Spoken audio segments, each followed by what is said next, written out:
Okay, that was a very lovely one from Agudai. So for comments and observations, the number to call 08056998693.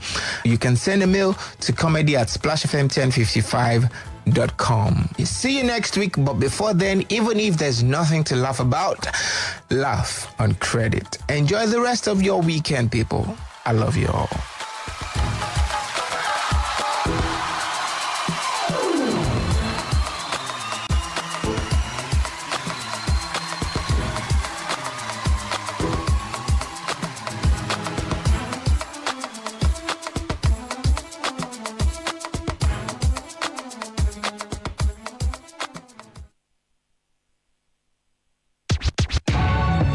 Splash FM 105.5. Looking for the best station on the radio? 105.5. It's my station. I can't get enough. Other stations need not apply.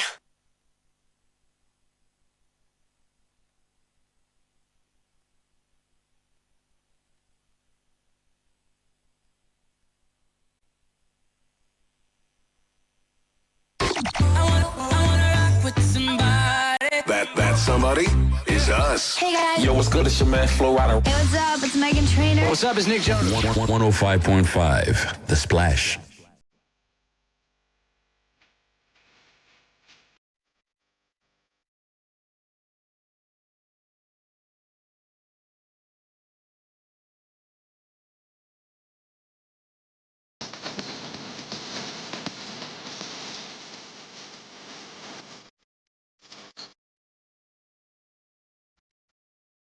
Good afternoon and welcome to Book Splash today. My name is Micheal Olatunbosun. Another moment to savor the beauty of books and chat with writers. The book for today is a memoir of some sort. It is a 118-page book filled with many sumptuous peeps into the life of the author, an attitude towards or commentary about social, political, religious, and cultural issues. It is titled Not a Perfect Story, written by Titi Kushimo and published in 2021 by Safari Books Nigeria Limited. The author lets us into the beginning and her trademark stubbornness as a child, when she would say anything at any time about anybody. In the first chapter titled There is a Fire on the Mountain, the author recalls her formative years in Pedro, Lagos, and later in Ikeja, tantrums and early morning screams, and how you could label her an Ogbanje. While recalling those years of her stubbornness, the author calls to mind one episode in which one woman approached her and rescued a little girl from getting lost. She now wonders why and how today's society has lost the sense of community and commonality that reigned in those days. The book, Not a Perfect Story, is a collection of the author's tantrums-filled childhood and her daydreaming ventures. Indeed, the protagonist in the book desires life on the high side and therefore begins to dream about how to arrive at the dream. For instance, the author reports that from the age of 9, she had dreamt about setting up an expensive school with exotic uniforms and attracting children from the big families in the country. She has had big dreams and fantasies about living a big girl's life, dreaming, driving luxury cars and all. Then comes Auntie T, and a very expressive image of the big girl of her dreams. In telling her story in this book, the author tells us the model that Auntie T has now become, and how her desire for that kind of life graduated into that of struggle with her mother's seemingly high-handed bridles.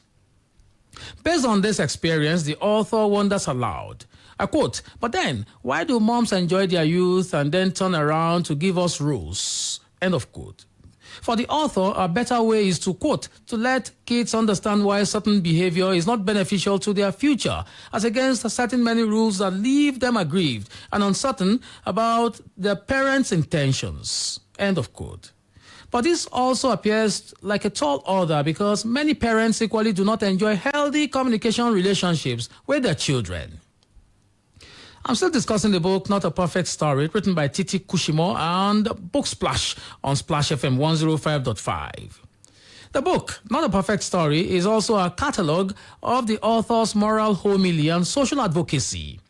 We read of anger at how vulnerable children are easily abused by people who ought to provide them succor. The author also advocates that you need to always stand for your rights. And the book is potently a testament to the author's activism and advocacy on a lot of issues. She talks about the need for people of means to share their wealth and those who do not have. With those who do not have, beg your pardon. She brings out a long cane for the elite in government, chastising them for failure of governance and the failure of education in the country. She blamed the government for the perpetual breach of agreements with the unions in the tertiary levels of education, for the failure of Nigerian universities and how the perennial strike actions continue to paralyze education. The author also strongly underscores the prime place of proper training. She recalls that her mom and grandmother invested so much moral and spiritual values in them to the extent that they struggled to tell a lie. In this book is found one of the most profound eulogies ever given of a grandmother. The author writes here, and I quote her, "As we fondly called my grandmom, Mama showed my siblings and me most of the deepest issues of life that guide us today. Mama was highly disciplined, classy, reliable, and stylish. She was industrious and always had an avenue to multiply wealth." If you have the book, go to page 28 and you'll find it there. Have you ever had, or maybe I should say, here you have a testimony about someone who would make sure our grandchildren spoke in their mother tongue and made sure that they imbibed spiritual codes and would go to any length to help others and would not let anyone stand in our way? For her, the bottom line, however, is that the author lends great resilience and discipline, which help her to not expect too much from anyone, no matter who they are. In the book, the author also presents greatly inspiring stories about her teachers who helped her on her academic ventures and pens elating eulogies about their exploits as dedicated and passionate teachers, talking about being forever indebted to those who molded you into what you have now become in life. The book is full of what you would describe as the author's innocent rendition of events of her childhood and formative years. And the stories rendered in this book are laced with such humorous innocence. For instance, in one of the chapters of the book, we read about how the author's sister gives her a Bible and the author's hesitation to give her life to Jesus. She writes that she and her brother were afraid of giving their lives because they enjoyed sin at that moment. She said in one place that she had even asked God to take her life if she ever sinned again. But many years after, here she is telling the story. In the book, Not a Perfect Story, Titi underscores for us the danger of a single story. She uses the TED Talk given by Chimamanda Adichie about the same topic as a canvas upon which she paints the story of her encounter with a certain character called Deji, a so-called bad boy in their neighborhood. Deji is a perfect example of a largely misunderstood guy who is essentially perceived as irredeemable outcast without any attempt to see that he is just a product of circumstance. In the book, Not a Perfect Story, Titi gives us a snapshot of life on campus of Nigeria's premier university, University of Ibadan. Here she narrates the very life of students, giving us a glimpse of the good, the bad, and the ugly sides of things. Essentially, the book, like I stated earlier, is a mosaic of all sorts of bits of the author's life trajectory and encounters with the stark systemic ubiquitous corruption, brushes with exploitative recruitment agencies, and so on. It's a book splash on Splash FM 105.5. Titi is here, the author of Not a Perfect Story. Titi, welcome to Book Splash. Thank you for having me. Good afternoon. It's good to see you again. Yeah, same here. And welcome to the world of published authors. Thank you. Thank you very much. So tell me, why did you write this book in the first instance? Okay, so there's this popular trend on social media where people post pictures of themselves in the past. Mm-hmm.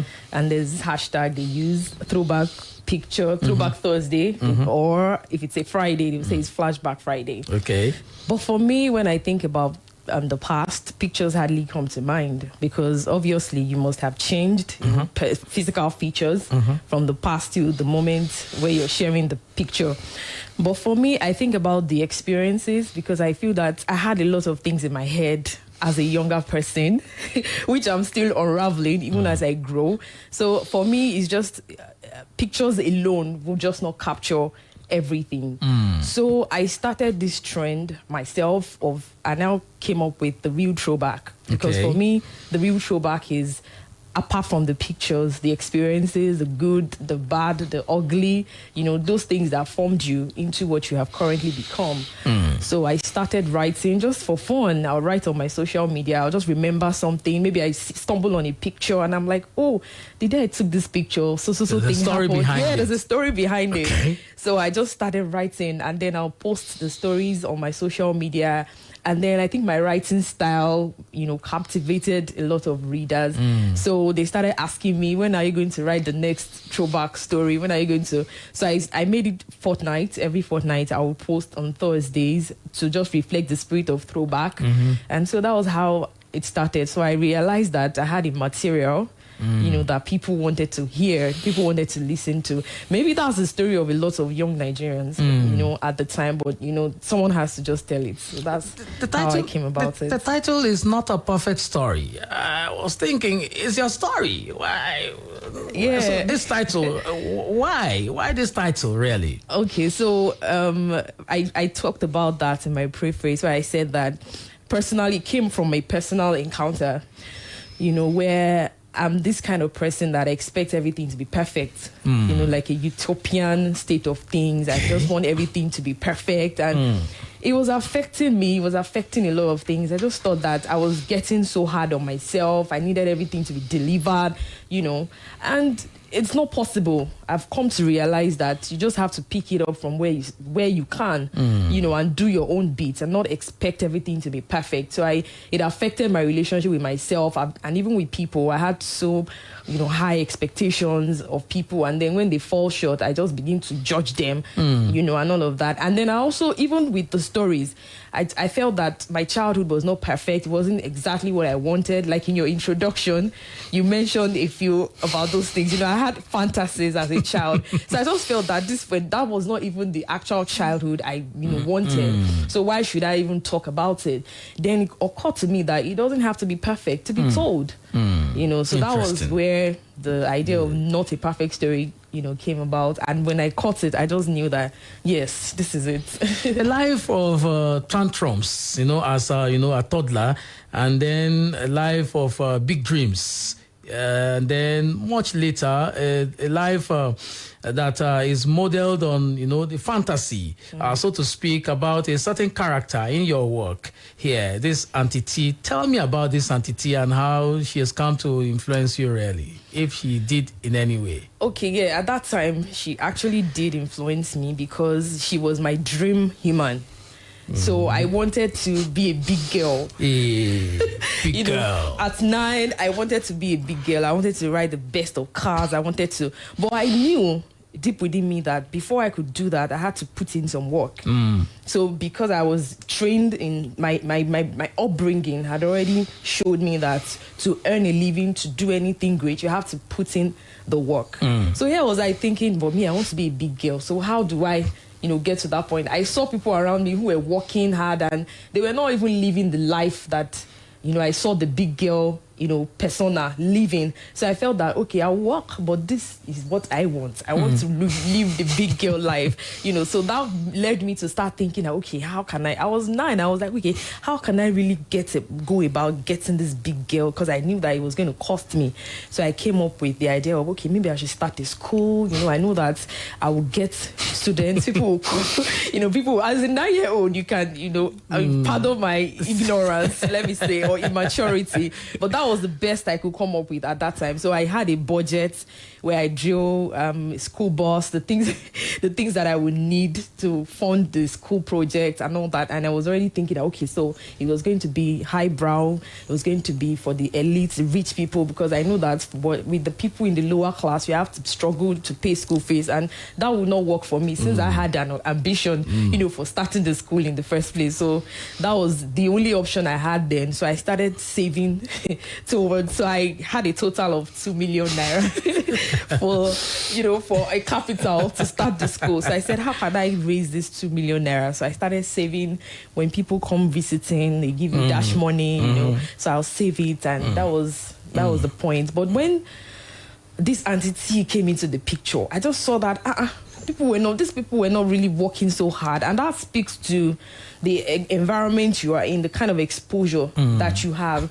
Here was I coming from a background where I had been taught the importance of diligence and hard work, but then I now saw something else, and I felt that, okay, these people weren't working so hard, at least from what I could see at that time.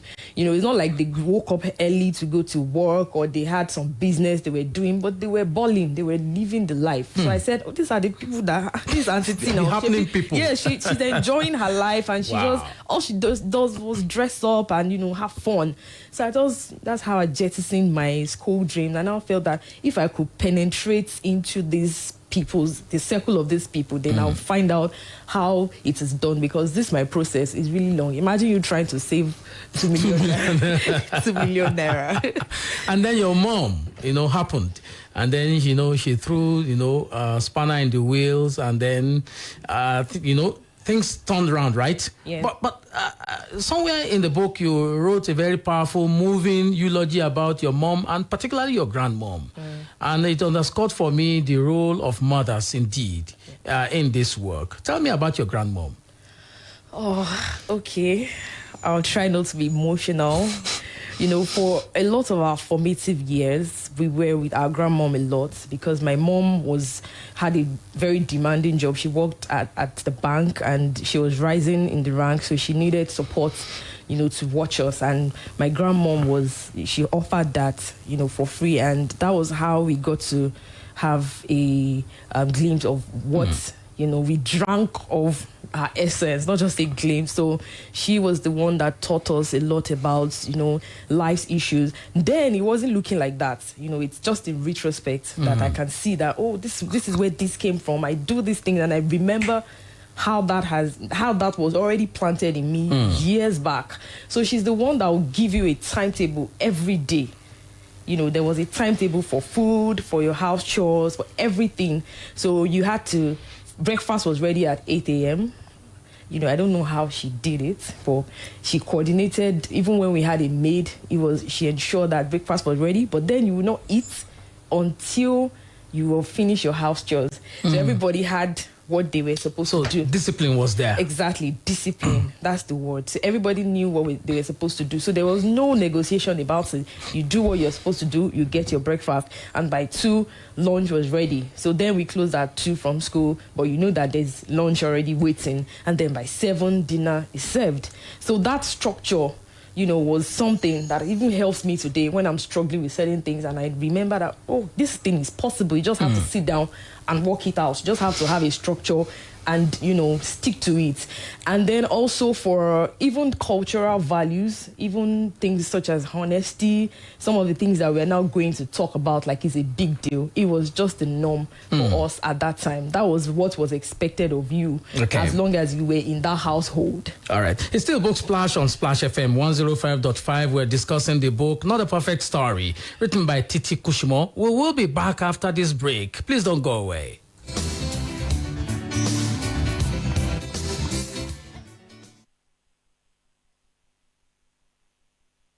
Splash FM 105.5.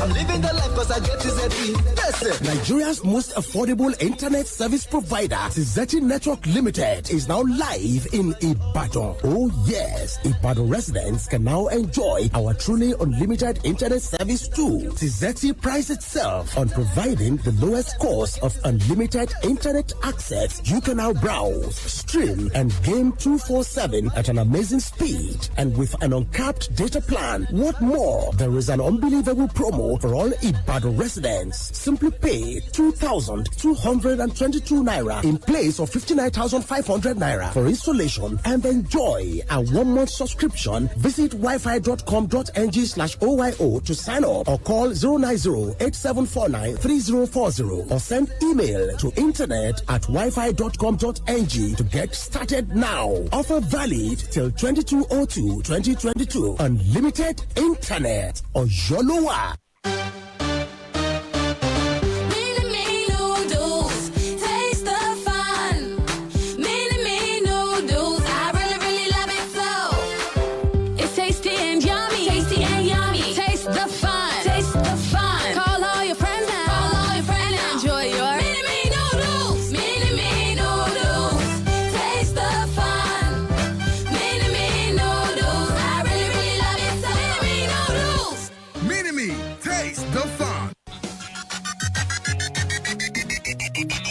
Táyọ̀, ǹjẹ́ o ti gbọ́? Pé kí ni o bá dérò? Péṣẹ́ ìgbóhùnsáfẹ́fẹ́ ti gbọdọ̀ ọ̀nà àrà yọ. Jọ̀ọ́ mi sì kí n rí gbọ́. Jẹ́njá ẹ̀tàn àǹfààní àìlẹ́gbẹ́ ni Splash FM Media Academy gbé kalẹ̀ fún gbogbo olùgbé ìlú Ìbàdàn àti agbègbè rẹ̀. Ìlò tí ìgbọ́ láti di akọ́ṣẹ́mọṣẹ́ oníròyìn tó perégedé ní ìbámu pẹ̀lú ìlànà ìgbóhùnsáfẹ́fẹ́ òde òní yálà lórí rédíò tàbí ayélujára. Àwọn akọ́ṣẹ́mọṣẹ́ olùkọ́ni tí wọ́n mọ̀ ti fún tẹ̀dọ̀ iṣẹ́ ìgbóhùnsáfẹ́fẹ́ wà níkàlẹ̀ láti tọ́ ọ sọ́nà tí ó tọ́ lórí onírúurú ẹ̀kọ́ bíi program development, journalism, digital media, production, news presentations. Wo mélòó ni mo fẹ́ kà? OPG ó pọ̀ gan-an. Mo rí ọ̀nà. Tóyọ̀ ibo ló ń sáré lọ? Àròjọ Musolókun mo ń lọ ṣe ìforúkọsílẹ̀ tèmi nìyẹn. Tó bá rí bẹ́ẹ̀ lọ sí Splash FM Media Academy tí ó fẹ́ gbẹ́kẹ̀gbẹ́ pẹ̀lú Splash 105.5 FM ilé funfun báláwú fẹ́lẹ́lẹ̀ nílẹ̀ Ìbàdàn láti gba fọ́ọ̀mù tirẹ̀ tàbí kí o pe ẹ̀rọ ìbánisọ̀rọ̀ yìí 07054393332. Splash FM Media Academy ìdáàbòbò ìwà ọmọlúwàbí nínú ètò ìgbóhùnsáfẹ́fẹ́. Èmi akọrin tuntun ní tèmi o. I will do a new thing. Èmi ò sọ tuntun. Èrò kẹ̀tíkẹ̀tí gbogbo ọjọ́ Tuesday. Bẹ̀rẹ̀ láti Tuesday January 11, 18, 25, February 1, 8, 15 àti 22. Pẹ̀lú Sunday January 16, 23, 30 àti Sunday no February 6, 13, 20 àti 27. CAC májẹ̀mú àánú ni wọ́n lọ. Nínú ìpàdé àdúrà Tuesday méje àti Sunday méje ọlọ́dọọdún tí Ọlọ́run pàṣẹ. Fún Prọfẹ̀tà Ìwọ̀jọ̀ bàbá ìsọjí orí afẹ́fẹ́ o. Ọlọ́run ẹ̀mí àwọn wòlíì fẹ́ yọ̀ǹda ohun tuntun. Lábẹ́ ìfàmì òròyìn ọ̀pọ̀rọ̀ sí Ọlọ́run alààyè. Àtàwọn olórin ẹ̀mí tí wọ́n máa pẹ̀lú wòlíì ìgbà Ìwọ̀jọ̀. Bàbá ìsọjí orí afẹ́fẹ́ ti ṣe ìránṣẹ́. Aago méjì òwúrọ̀. Láwọn máa pàdé gbogbo Tuesday àti Sunday. Nínú ìjọ CAC májẹ̀mú àánú. Bẹ́ẹ̀ bá ti débi Ṣọ́ Bílíbà Academy ń wòrò. Àti ìbẹ̀nìkẹ́ ti gbé ọ̀kadà. Adélúbi Emirates bus stop. CAC májẹ̀mú àánú. 08050275779. Ìyanu ọ̀tún máa farahàn láyé gbogbo èèyàn lórúkọ Jésù. Brace up for the most prestigious and longest running marathon race in sub-Sahara Africa. The Ibadan City Marathon Race 2022. It's going to be a perfect mix of sports and tourism like never before. The Ibadan City Marathon Race 2022. Powered by Splash 105.5 FM in collaboration with the Federal Ministry of Youth and Sports, Athletics Federation of Nigeria, and Oyo State Ministry of Youth and Sports. For inquiries and sponsorship, please call 0805-699-8703. Ibadan City Marathon Race, coming soon.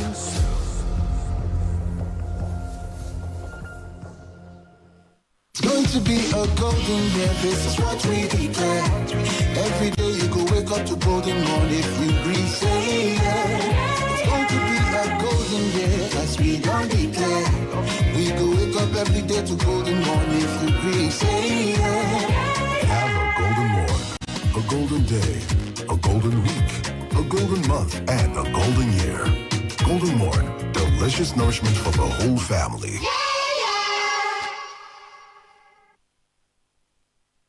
Splash FM 105.5.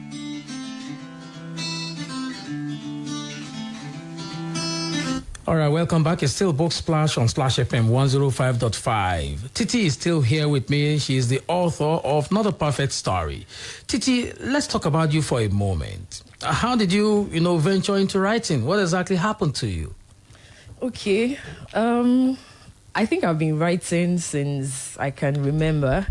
Because when I search through, the house and I see some of the things I wrote as a younger person, I'm still young. As a younger person, and I'm just like, oh, really? I was thinking like this at this time. I just, appreciate, those writings. I've always been someone that, I scribble a lot. I see something somewhere, I want to write about it. I travel somewhere, I see an object, I just want to write about it.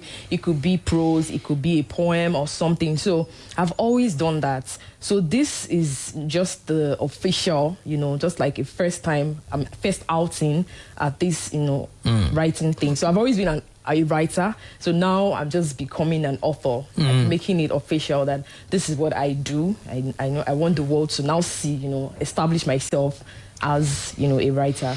Any influences? So maybe you say, okay, maybe these are the writers who actually, prompted you or prodded you into writing. Of course, I've read. I like memoirs a lot. Okay. Maybe that's why my first outing is one. I like to read real stories about people. I don't like people who just imagine, and we don't know how you started. We cannot trace, some of the things that made you who you have become today. So I've read a lot of memoirs. I mentioned in the book how I had read Ben Carson's books before I was even 13, Gifted Hands, The Big Picture. I've read all those books. And then I had parents who read as well. So my dad had a library of, many books of all sorts. And even my influence as a Jehovah's Witness, my grandparents, even my extended family, we read a lot of books, Awake publications. So those things had already stimulated, my interest in writing. And of course, I've read the works of Chimamanda, I've also, obviously, watched a lot of her interviews, watched her, the way she thinks, which impacts her writing. So I think those are, some of the things that have also challenged me, I would say, to also put my thoughts into writing. You have a lot of advocacy, commentaries in this work. You think that children should not be abused, even though they are vulnerable. You have big cane for the elite in government and so on and so forth. When you go out of the house every day and you see some of this, the stark reality of corruption and what it has done to the system, what comes to your mind really?